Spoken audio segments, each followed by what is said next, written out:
Welcome to Madhura's Miscellany at Madhura Patwardhan 2242, my YouTube channel, for another session of basic rules of grammar. Last time we discussed tense, which we said was the time of an action shown through the verb. Then we saw that the tense does not show only the time of the action, it also shows the duration or the nature of the action. So for this we use different forms which we can call subtenses. So the subtenses show the duration or nature of the activity.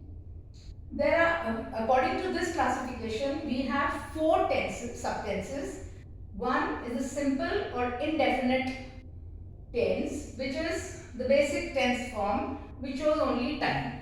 So if I say it rains, that is a usual or habitual action, and it may be called the eternal present. It always happens. Something that always happens is always in the present. So that is a simple or indefinite present tense, because we don't know whether it has stopped raining or is it still raining, or when did it rain. We don't know that, but it is always there. So that is the simple or indefinite subtense.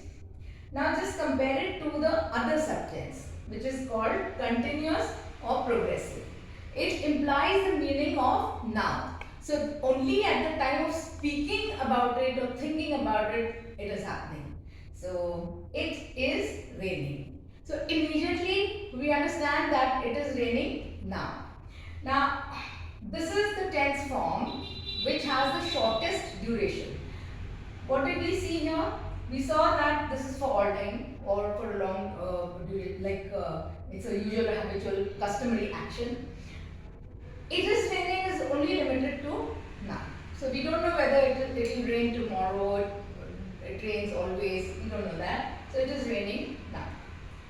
Then we have something which is a slightly tricky thing, tricky action, because it is completed. The action has been completed, but still we are saying it is the present tense. Now this is known as the perfect tense. The perfect subtense talks about a recently completed action or activity. So if the action is completed, see, perfect in grammar means completed. So if the action is completed, doesn't it mean that it is already over?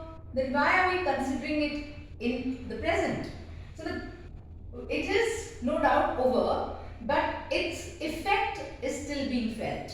So if I say it has rained, it means it has stopped raining, but just recently. So I can make out that it has rained before, because maybe the streets are wet, etc.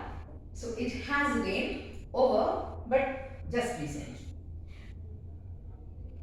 See, we cannot really divide time into past, present and future. When we speak, whatever we are saying is already going into the past.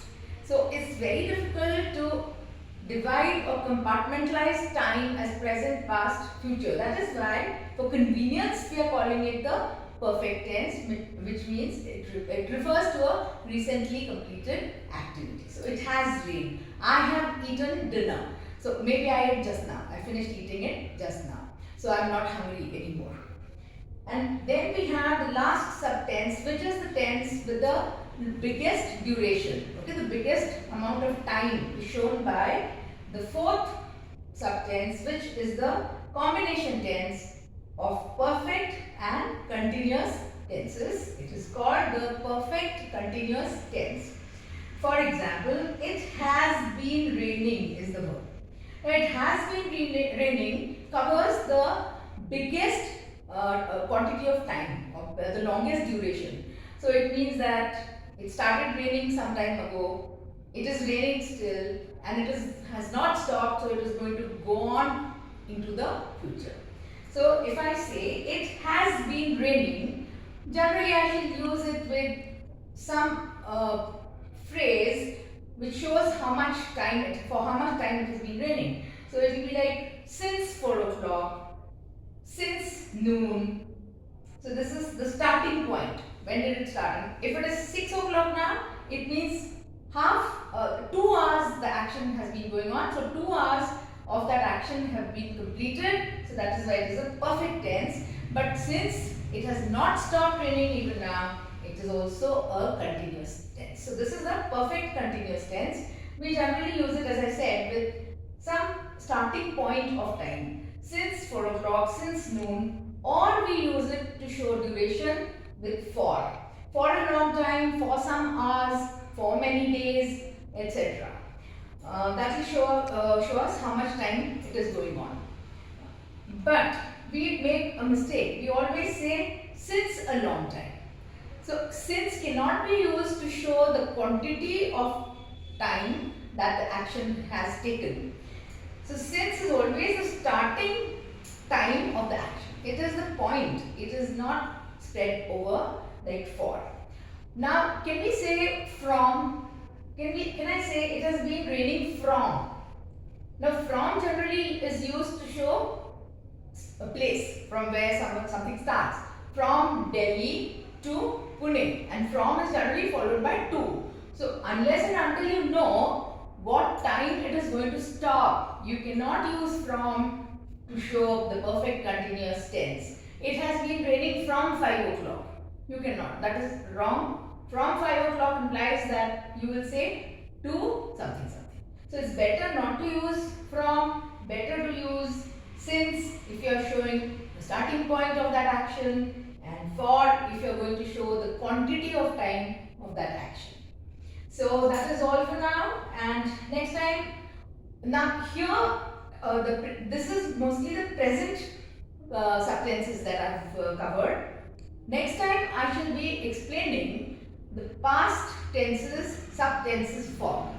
Okay, so that's all for now, and it's very easy. Tense is nothing to be afraid of. It is just a concept which we can get which we can understand very easily if we just think what time it happens, in past, present or future, and in what way it happened.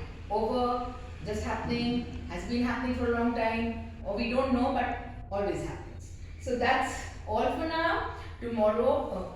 Next time we will be discussing the subtenses of the past and the future.